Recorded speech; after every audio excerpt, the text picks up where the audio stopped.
Tricia and welcome to my channel. Today I am going to be making you my version of a Mexican chorizo. This is some basic ingredients that are used in Mexican cooking. It's quite easy to do and the meats are adjustable to your liking. So let me show you what the ingredients are going to be so we can get to cooking. Alright, so your main ingredient is going to be your meat. So you're going to want some ground meat. And the traditional way of making Mexican chorizo is to use a ground pork, or if you don't like ground pork, you can use a ground beef, you can use ground chicken, a ground turkey. Actually, ground turkey would be awesome, it'd be nice and healthy. You could also use like a deer or elk if you like that type of meat.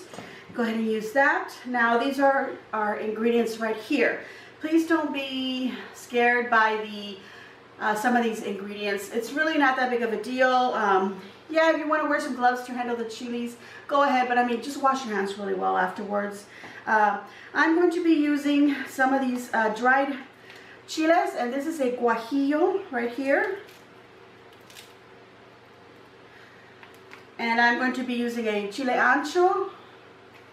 I'm also going to be adding these chiles de arbol. These are completely optional, by the way. These are a little bit more heat in them, and that is how I like it. I like it spicy. If you do not, then go ahead and leave these out completely. If you want to, you could also add a dried chipotle pepper in here to give it that more of a smoky flavor. Okay, I'm also going to be using some cloves, and I've got 2 cloves in here that I've ground up. If you want to get ground clove, you can go ahead and do that. I've got a couple of bay leaves. One of them is kind of big, that's okay. And then this one. It all depends on how much you're making. I do like the flavor of the bay leaf, so I'm using that much, but you could just use 1, because really what I have here is just a little over a pound of a ground pork. Now, I mentioned in a video before in one of my little vlogs that I wanted ground pork, and I could not find specifically just plain ground pork, and my butchers at the grocery store were kind of busy, and I really wanted to just get something. So I grabbed this Italian sausage. Now the package said sweet Italian sausage, and I looked over the ingredients. It's not anything that I feel like it's gonna change my flavors here too much, so I went ahead and I grabbed it and I decided that I was going to use that. So I've actually squeezed them out of the links that it came in, and I put it in this bowl. But you could use, if you can't get like fresh ground pork or any other ground meat, you could go ahead and get yourself a package of like some sausage, like a Jimmy Dean, for example. You know, those little tubes of ground sausage. And some of them have flavors, but maybe get the original one. That doesn't have too many flavors in it. Hardly anything, actually. The only thing that you want to watch out is for the salt content, so then maybe you don't need to add any extra salt, which, by the way, that's one of my seasonings here. I've got salt, and that's about a ½ teaspoon of salt. I've got a teaspoon of ground cumin, comino. You need that in there. It's going to give it that specific flavor in your chorizo. I've got a teaspoon of black ground pepper. You can use white pepper if you want, but you know, I like black and I like it freshly ground. You can obviously get the one that's already ground. It's no big deal. Use that if that's what you prefer. And then here I've got some Mexican oregano. This is dried oregano. You don't want to use the Italian one. You want to use the Mexican one because it's going to give it a different little flavor. So get yourself some Mexican oregano. They have like tiny little packets of that. It's not expensive at all. Here, and that's also a teaspoon. Here I've got some paprika, which is going to add to that smoky flavor that I said that a chipotle would add, but you still want to add that in there. It's going to also give it that really red color that we want in chorizo, kind of an orangey red color. And I've got a tablespoon of that in here. I've got some garlic cloves. If you don't have fresh garlic, you can obviously use ground garlic, and you would add that to your taste. I would probably add a tablespoon of it because I love garlic and I love a lot of it. And you probably want to use about a medium ½ onion. You don't have to use the onion. This is also like an optional thing aside from the little peppers, these little, what are they called? Chile de arbol, these little hot ones. The onion can also be, but I like the flavor that it adds into my mix. So that's what I'm going to add in there. And I have a small little onion here, so I'm going to use this whole thing, but if you have like a medium onion and you want to use half of that. Okay, so I told you that I have just a little over half a pound, or a little over a pound of pork here. Okay, so the first thing we want to do is we want to prepare our chili peppers. So I'm going to move my spices over. All this that I've done, I'll leave the little cloves there in the little corner. They'll be okay. So the one thing I want to do is I want to remove these stems off of my chiles, and then you want to kind of pop them open and let those seeds that are inside just kind of fall out of it. If you're having a problem with it, the seeds coming out, then slice it open with a knife. It's okay. We're gonna put this in the blender, so it doesn't matter that it, you know, you break it up. Okay, so just take out the little, and this is only because you don't want it too hot. Now, if you don't mind the spice and the heat, leave the little seeds in there. Why not? Okay, but these little stems, we don't want them in there. This little piece I do. And sometimes you also have to remove these little veins because they also contain a lot of heat in them. So that's just a little bit of a little advice there. I'll open this one up. Get those out of there. Okay. And do the same thing to this big chile. You can use a pasilla chile. Whatever dried peppers like these that you find, those would be awesome. It'll just add, you know, your specific flavor to your chorizo. I love chorizo, you guys. I love pork chorizo. My husband doesn't care for pork. He has eaten the beef chorizo, but I find that the beef chorizo, when I buy it and the store's already made, it has more fat in it than the pork one. So that's why I prefer to use the pork. But I am now going to go ahead and get me some ground turkey, because I do buy it often, and make him a turkey chorizo, because I know that he does like the flavors of the chorizo. He just doesn't like the idea of eating pork. Okay. He's eaten it, but, you know, like he'll have bacon if it happens to come in a burger or something. Okay, there we go. I also have a lot of little decisions to make when I'm buying chorizo, because I'm going to go ahead and peel my onion now, because of that, the fat content. And sometimes you buy a chorizo and you start cooking it and all the fat renders out, which is awesome, but then you hardly have any meat. And you can always, you know, just drain out the fat, but you're left with very little meat. So this is why I'm liking the idea of making my own, because, you know, it's not that big of a deal to make it. Okay, I'm going to go ahead and cut it in half. And then, of course, I am going to pop open my garlic and just chop it up a little bit. I don't need to, like, chop it up too much, because it's all going in the blender.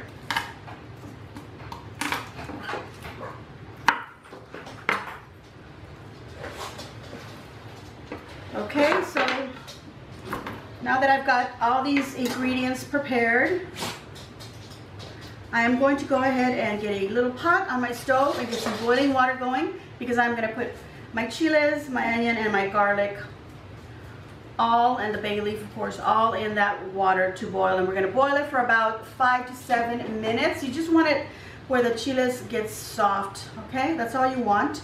And don't throw away the water. We are going to take the chiles out of the water, but don't throw away the water, because you're going to use a little bit in the blender. So let's get to that point. All right, I've got a pot here on the stove. It's got about a cup of water. I don't have very much because I don't have a lot of chiles here. I just need enough water in there to put them in there to boil. So I'm going to go ahead and put all of these ingredients in there. The onion, my chiles, bay leaves, and the garlic. I'm going to push everything down and make sure it's in the water. I'm probably going to use just half of that little onion now that I think about it. But I'll go ahead and cook that one up and then put it in my meal later. Okay, so we're just going to let that boil for about 5 to 7 minutes and we'll be back.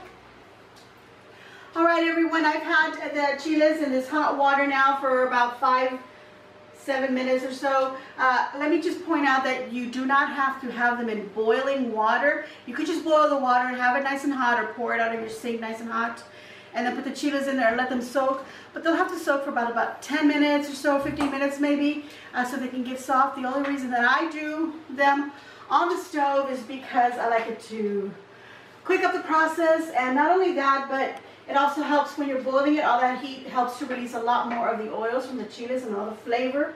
So anyway, those are done. All right, so now I'm going to put them in the blender. I want to let them cool off a little bit before you do that. I'm going to go ahead and put them in there now. All right, so now I'm going to get everything that's in my little pot into the blender. And I did just use half of that little onion. I decided that, you know, that little onion was a little too much for the amount that I'm making for myself. Okay. Get it all in there. I want to show you the water, how dark and rich flavors it has. You can save that. Okay, so here's the water, and as you can see, it's nice and dark, so it's got a lot of flavor from the chiles. So we want to use a little bit of that in our blender here. So I'm just going to pour about an eighth of a cup to a quarter cup. I do want to get that other garlic piece that's in here. There we go. Okay. Now I'm just going to go ahead and blend that up.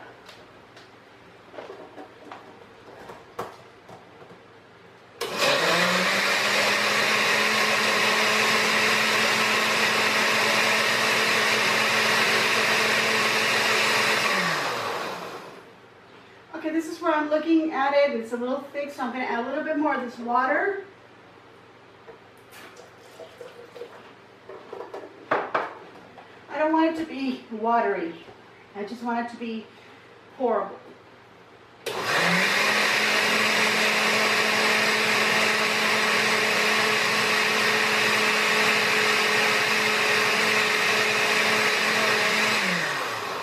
Okay, that's it. We're going to pull that out of there. Now, if you would prefer, you can strain this. By the way, it's giving me a little bit of a tickle in my throat, so it's kind of making me choke a little bit because of the fumes from the chile. So just be careful with that. Have a glass of water nearby. Okay, you just want this to be liquidy is what I meant to say, like you can pour it out. So I'm going to go ahead and pour this over my pork.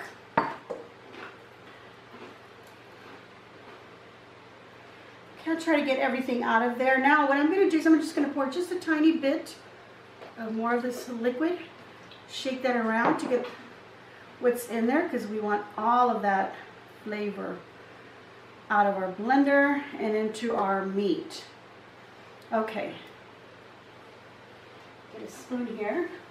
Get some of those little stubborn pieces out. This is all the water I have left over. Okay, so I'm going to go ahead and just mix that into my pork.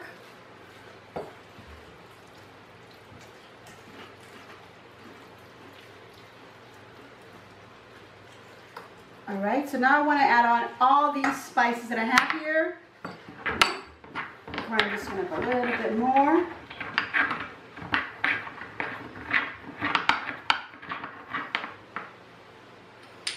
You could actually put the clove in the water with the chiles that are boiling, and then put them in the blender, and then let the blender break them up.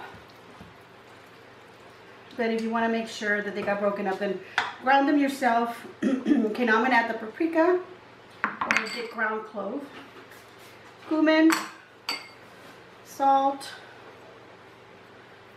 pepper, and my Mexican oregano. Alright. And then just mix it all up nice like that, and that's basically it. Your chorizo is prepared, and you might want to put these in little baggies, or one big baggie, put it in your refrigerator, or if you want to freeze it, go ahead and put it in separate little baggies and just take out what you need to just bag the portion that you feel you'll need for your meal. You can get your hands in there too.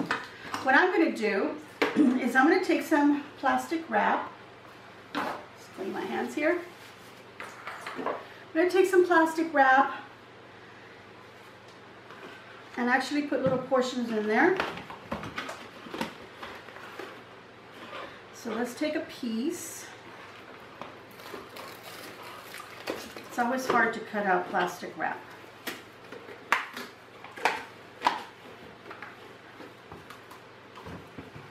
That's so big. Okay, like that. I want to make sure this is really, really blended.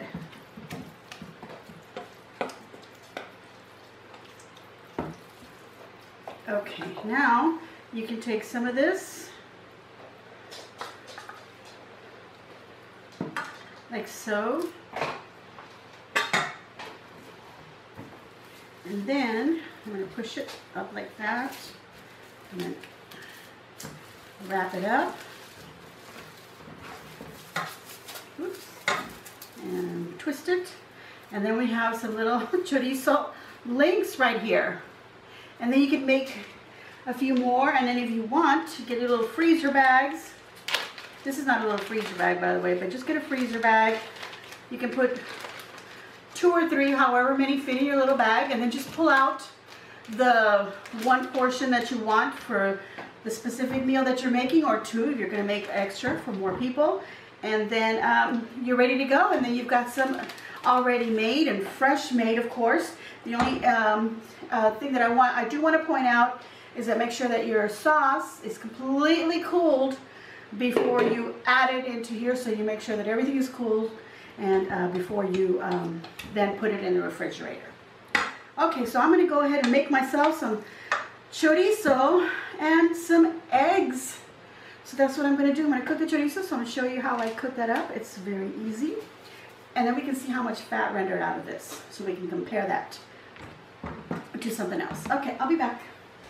All right, everyone, so I wanted to show you how much chorizo I got. I got 3 little rolls in here, and then I've got 2 in this one, and then I've actually got enough for another little roll, but I'm going to go ahead and cook that up.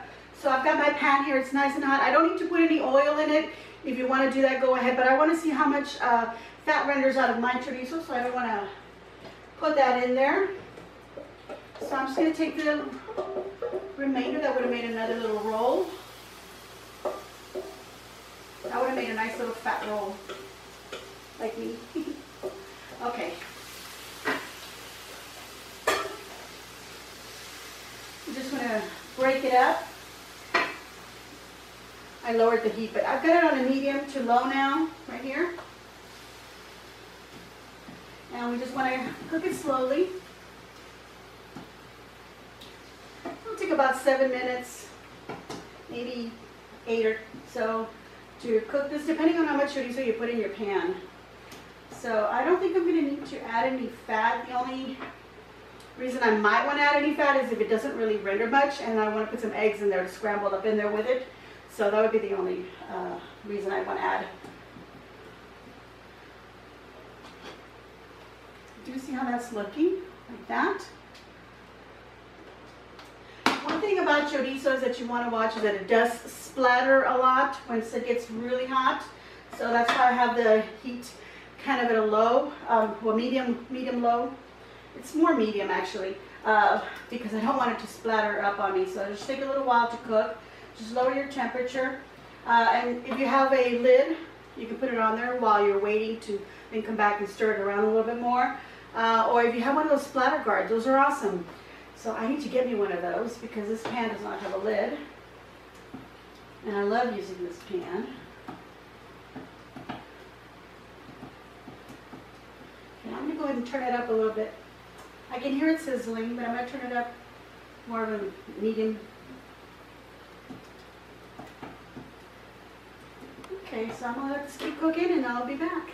All right, everyone, my chorizo has cooked. It took about 7 minutes, 8 minutes, but it cooked down really nice. There's absolutely no fat rendering out of this. I'm really happy about that. But now I want to add some eggs to this, and I want to add a little bit of this, the other half of the onion that I had. I'm going to add a little bit of that onion. So I'm actually going to add a little bit of olive oil in there, just drizzle a little bit in there, just to give it some fat to fry up my onions, and my eggs in there. Put it back in the stove. I've actually got some flour tortillas that I'm warming up right here. And I've got my coffee ready, you guys, because it is actually almost 1:30 in the afternoon, and this is my breakfast. Nice coffee. Okay, let's get these onions in there.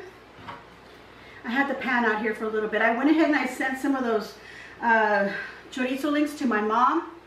My husband was here while I was recording some of this, and I asked him to take some of that to her so she could get a little taste of it, because I'm really happy with it. Okay, I feel like this needs a little bit more oil. Oops, not too much. Don't get carried away. Where are my eggs? Oh, I put them over here on the side. I'll put them right in there.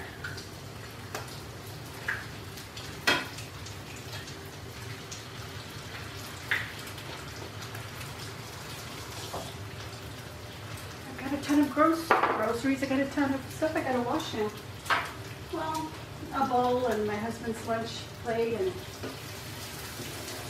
then my plate.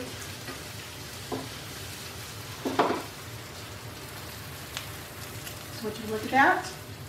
I kind of like the egg white to cook first, and then I poke the yolks and cook that. I want my tortillas to be nice and toasty.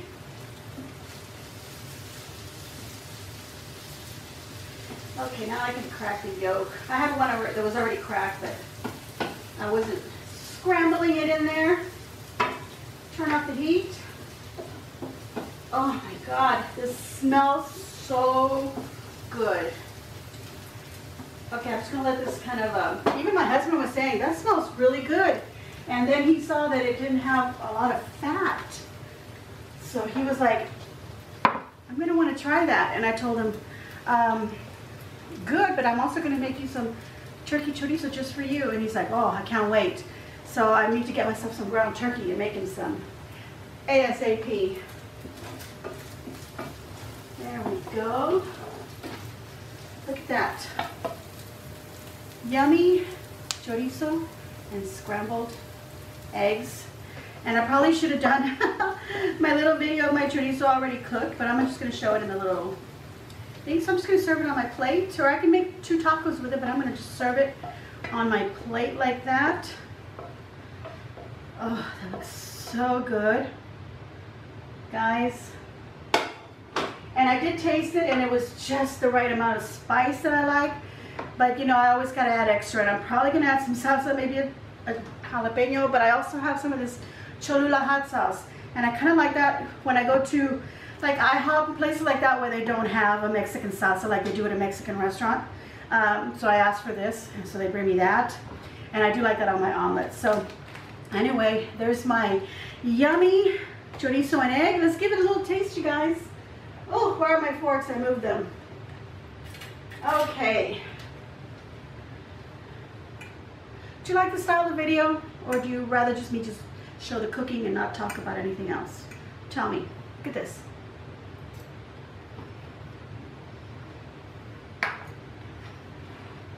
It's delicious. I'm going to give myself a big old thumbs up. I hope you too will give me a big old thumbs up. Let me clear out the stuff for my last my last visual here. Make sure you leave a nice comment down below, and subscribe if you haven't already subscribed, and share on your social medias. Make sure you hit the little notification bell. I have videos every Tuesday and every Friday. And that's it, everyone. And as always, enjoy.